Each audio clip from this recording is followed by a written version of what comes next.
할렐루야. 네. 어제 말씀에서 삼손은 들릴라와 이 아슬아슬한 게임을 즐기고 있었다라고 말씀을 드렸습니다. 들릴라가 블레셋 사람들에게 매수된 것을 몰랐을 리 없었던 삼손이 계속 들릴라와 가까이 했기 때문입니다. 오늘 본문으로 들어와서 삼손은요, 번뇌하면서 괴로워하던 것조차 놓아버립니다. 이제 포기를 한 겁니다. 이제는 들릴라에게 모든 것을 다 말합니다. 17절 말씀에 삼손이 진심을 드러내어 그에게 이르되 내 머리 위에는 삭도를 대지 아니하였나니 이는 내가 모태에서부터 하나님의 나실인이 되었음이라. 만일 내 머리가 밀리면 내 힘이 내게서 떠나고 나는 약해져서 다른 사람과 같으리라 하니라. 그리고 삼손이 어떻게 됩니까? 들릴라 무릎에서 자다가 머리카락이 다 잘리고 힘을 못 쓰게 됩니다. 19절 말씀에 들릴라가 삼손에게 자기 무릎을 베고 자게 하고 사람을 불러 그의 머리털 7가닥을 밀고 괴롭게 하여 본즉 그의 힘이 없어졌더라. 여러분, 삼손이 머리카락이 잘렸다는 의미는요, 이제는 더 이상 하나님의 영이 함께하지 않으심을 상징적으로 나타내는 것입니다.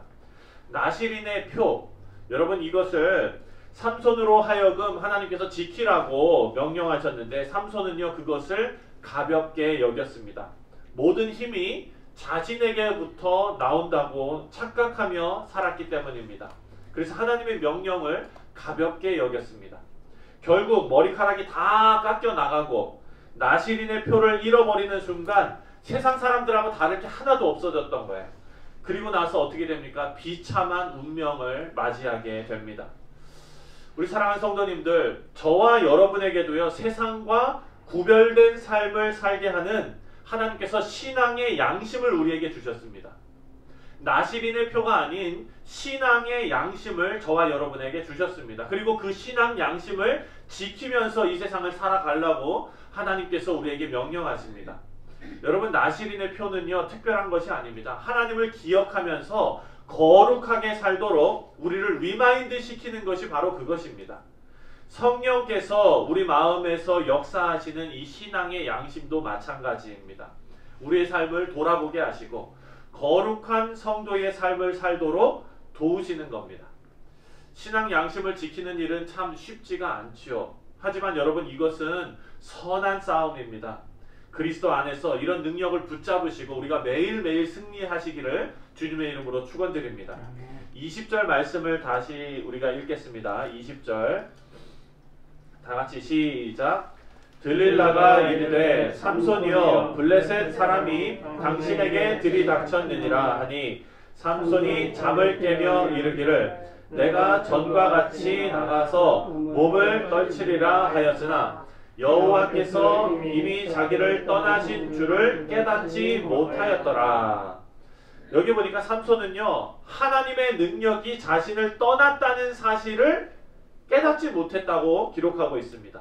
이것이 삼손이 얼마나 영적으로 둔감한지를 알려주고 있는 겁니다.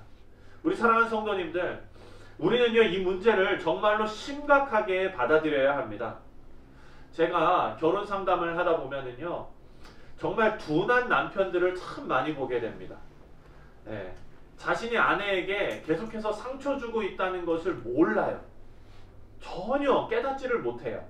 하지만 하나씩 실상을 파헤쳐 보면은요, 그 안에는 문제투성이었던 거예요.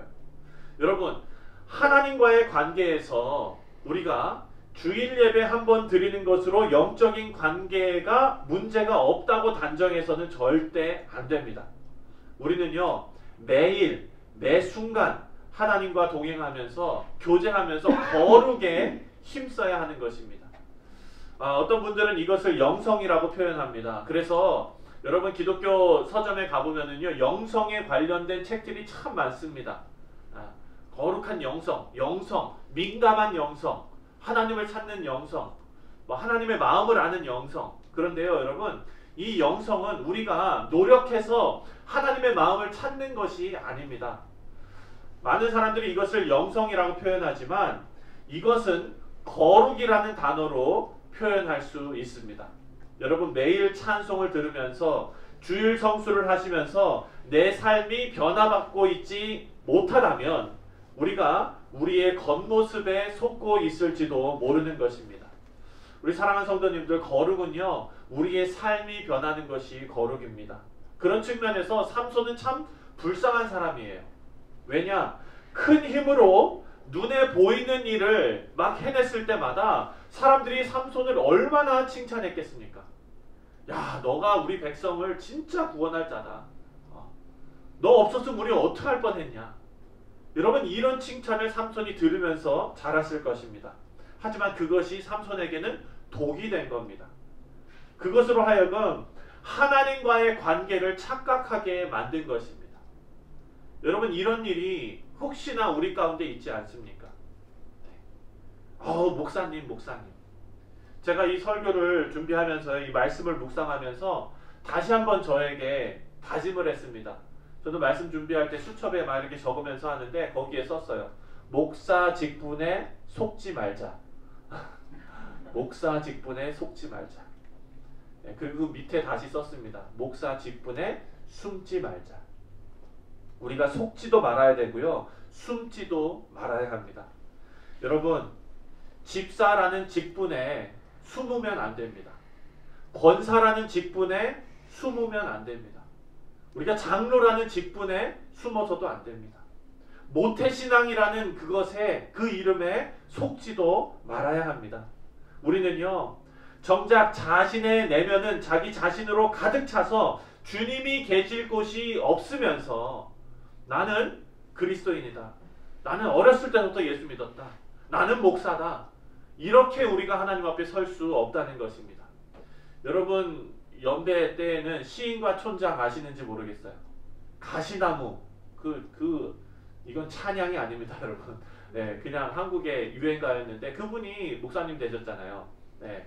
그런데 거기에 가시나무 가사에 보면은 내 안에 내가 너무나 많아서 당신이 쉴 곳이 없다고 말합니다. 여러분, 이것이 직분에 속고 있는 그리스도의 모습 아닐까요? 여러분, 이것은 불쌍한 인생입니다. 불행한 인생입니다. 우리는요, 하나님 앞에 거룩한 하나님의 백성으로 서야겠습니다. 28절 말씀입니다. 28절을 다 같이 읽겠습니다. 시작.